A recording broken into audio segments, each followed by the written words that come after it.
Qu'est-ce que tu lis? Un truc sur les anciens élèves du collège. Regarde les photos, regarde les dégaines des musiciens, c'est un peu nos ancêtres. Ah ouais, trop drôle. Ancêtre, il faut pas exagérer quand même. C'est l'histoire de votre orchestre à l'école. Il n'a que 20 ans. Ah bon? Il n'a pas été créé avec le collège? Ça a commencé comment alors? Je vais vous montrer. Tout a commencé ici, dans cette petite ville presque bretonne. À Goron, les sportifs étaient à l'honneur.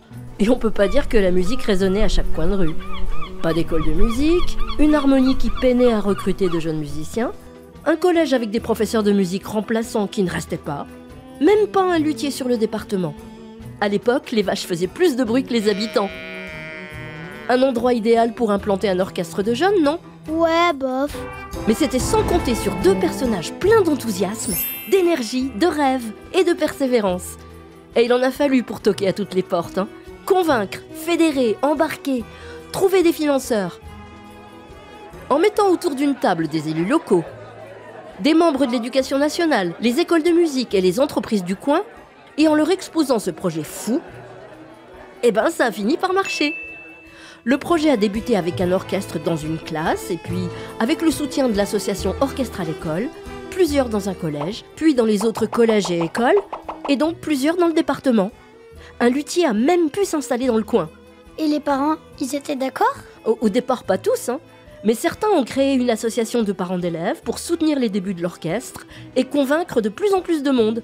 Il y en a eu des initiatives, hein. Vente de calendriers, papier cadeau, soirée choucroute même. Et avec des motivés, tout peut décoller. Comment ça, décoller? Les orchestres à l'école sont allés loin? Alors oui et non. Ils jouent partout en Mayenne, ça c'est sûr. Et à Paris. L'orchestre à l'école de Goron a voyagé dans 4 pays, traversé 2 océans, jusqu'à New York. En France aussi, ça valait le détour, hein.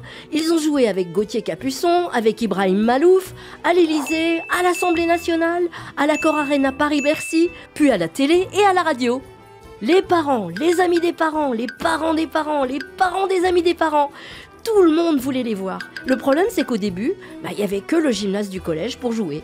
Est-ce qu'ils ont transformé le gymnase en zénith? Alors non, il y a maintenant un complexe sportif à Goron, une école de musique collée au collège pour accueillir tous les élèves du coin, et la ville a même construit une salle de concert qui a accueilli de grands artistes.